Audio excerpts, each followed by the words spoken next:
Anderson Beltrão e Ernesto Marques. O Destaque Salvador Capital Afro vai homenagear 98 representantes da cultura afro-baiana nas categorias afoxés e blocos afros, capoeira, sociocultural, moda e beleza, gastronomia e religiosidade. O evento para convidados é nesta sexta-feira, logo mais às 10 horas. A premiação Destaque Salvador vai homenagear associações, grupos culturais e instituições que valorizam a herança da África aqui na Bahia. Sobre o assunto, a gente conversa agora com a diretora de Cultura da Secretaria Municipal de Cultura e Turismo de Salvador, Maíla Pita, nossa convidada. Um prazer recebê-la, Maíla, seja bem-vinda. Bom dia, Jefferson, Ernesto. Muito obrigada pelo convite. Estou muito feliz de estar aqui com vocês falando sobre o destaque sobre o Salvador Capital Afro. Pois é, o legado da cultura afro em Salvador, na Bahia em geral, na verdade, é mais do que motivo para justificar essa premiação. E fico imaginando super difícil também para definir os premiados, não é? Afinal, muitos artistas a gente tem que se destacam nessa área, né, Maíla? Sim, muito difícil, porque a partir do momento que a gente seleciona, a gente estabelece uma margem, cria critérios, um grupo entra e outro grupo fica de fora. E num contexto em que há uma diversidade, né, muito grande de linguagens, de expressões, de espaços, de atividades, inclusive econômicas e potentes, é muito difícil você selecionar assim e deixar um grupo de fora. E aí eu sempre coloco, né? Eu estou sempre pautando que a cada projeto a gente vai acessando novos desafios e aí a gente entrega, faz essa homenagem agora em 2023, entendendo que outras categorias precisam ser abarcadas nos próximos passos. Então, a gente, por exemplo, dialogou muito pouco com os grupos de samba, a gente precisa, de repente, acessar mais os coletivos de reggae, acessar outros espaços que, nesta edição em específico, a gente não consegue contemplar, porque a gente precisa estabelecer categorias e margens. É uma premiação que tende a crescer, então, não é? Sim, eu acho que, assim, é sempre bom, eu gosto sempre de contextualizar o Salvador Capital Afro e esse evento que vai acontecer hoje como fruto de uma política de fortalecimento do afroturismo na cidade de Salvador. Então, eu vou pedir licença para abrir esse parêntese, porque é muito importante que a gente comece entendendo o porquê dessa entrega e como ela se conecta com essa política. Tá? Então, eu acho que é importante pautar que existe um movimento que denominamos enquanto Movimento Salvador Capital Afro, que é fruto de um processo participativo de escuta dos agentes que compõem a cadeia do afroturismo da cidade de Salvador. Que cadeia é essa? São os grupos artísticos e culturais que se conectam, que trabalham com a difusão e a manutenção da cultura negra e dessa ancestralidade. São os empreendimentos criativos que comercializam ali os produtos culturais afro-referenciados que o turista vem e leva para a sua cidade. São os espaços culturais que recebem esses grupos, recebem esses turistas. E aí eu falo de turismo interno também, claro. Tá? Então, a gente precisa se conectar e fortalecer com essa cadeia essa cadeia criativa da cultura que mobiliza, que é o motor do afroturismo. Quer dizer, um movimento que, no fundo, tem como principal objetivo fortalecer, não é? Exato, exatamente. Essa cultura afro que está tão conectada conosco aqui o tempo todo. Mas você falou da dificuldade de escolher. Que critérios que vocês estão utilizando para definir que esse grupo, essa associação, essa manifestação mereça, não é, essa homenagem toda? Tá. O comitê curatorial, ele partiu de alguns critérios baseados na longevidade dessas atividades, desses espaços e desses grupos, na diversidade étnica não, na composição étnica das pessoas que atuam nesses grupos, nessas instituições, nesses espaços. Então, equipes majoritariamente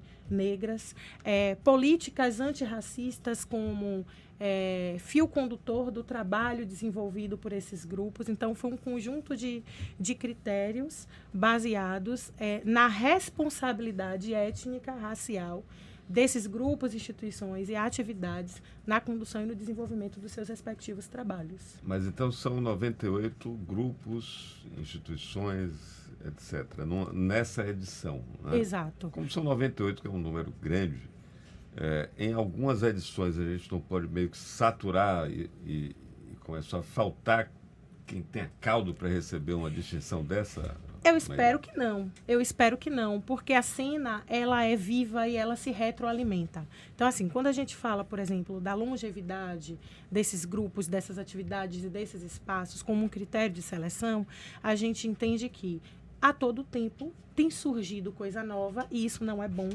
E, em alguns momentos, esses espaços, esses grupos, e, sobretudo falando de empreendimentos econômicos afro-referenciados, eles surgem o tempo todo em virtude de um contexto social e econômico que coloca o empreendedor negro nesse lugar, né, de criar coisas novas, de abrir um empreendimento. E aí, às vezes, ele não dá conta e ele sucumbe, ele fecha. Então, o tempo todo, a cena tem trazido novas soluções, digamos. Novos grupos têm aparecido, novos espaços têm surgido. E aí a política para o desenvolvimento do afroturismo trabalha para, inclusive,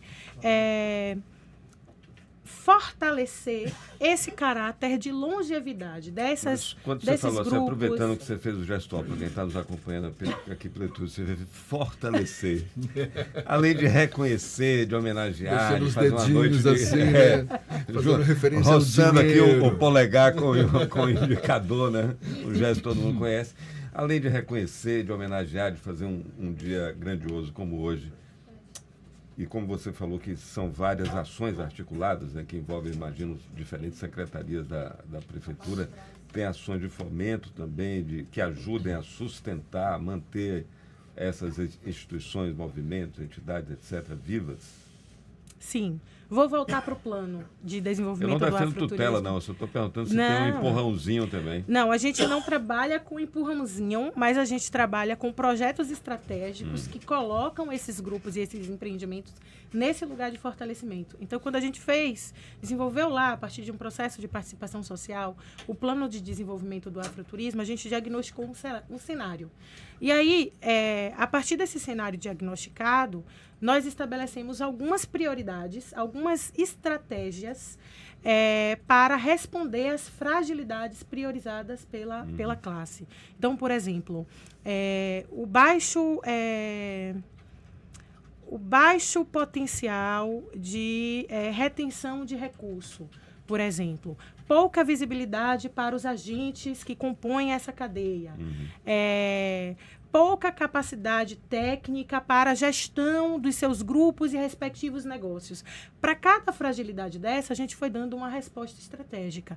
Então, é daí que surge, por exemplo, o Afroestima, que é um projeto que faz parte da política de desenvolvimento do afroturismo, de qualificação técnica, em gestão de grupos, artistas, empreendimentos criativos que fazem parte dessa cena do afroturismo. Agora, deixa eu te perguntar, tem um componente de reparação evidente nisso, e é importante, e todas essas ações têm esse componente evidente, mas tem também uma dimensão econômica, que eu acho que a gestão está de olho no potencial econômico do afroturismo, não? Isso. E aí a resposta para isso é o Afrobis. É como a gente vai conectando, encaixando essas caixinhas. Então, o Afroestima chega qualificando e trazendo capacidade técnica para esses grupos.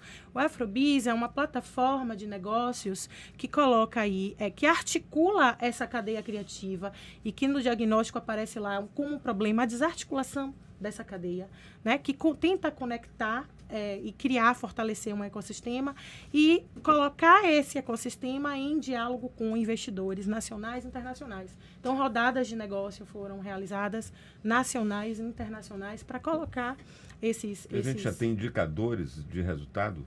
Ou a gente ainda precisa de um tempo ainda para ver isso em números? A gente tem alguns números, por exemplo, a partir do Festival Salvador Capital Afro, e aí eu gosto sempre de pontuar que o Salvador Capital Afro não é um evento que se encerra nele mesmo, é um festival que conecta todos esses empreendedores, toda essa cadeia que passa pelo Afrobis, que passa pelo Afroestima, e ali naquele momento conecta, né, essa cadeia com esses investidores, que fornece visibilidade para essa cena e que contribui para o reposicionamento da cidade de Salvador como a Salvador Capital Afro. Então, a partir do Festival Salvador Capital Afro, por exemplo, onde tinham ali, enquanto as bandas tocavam, né, investidores, players, olheiros, né, contratos foram fechados. Então, a artista Meli tem circulado internacionalmente, ela conseguiu fechar contrato a partir de uma articulação feita no Festival Salvador Capital Afro.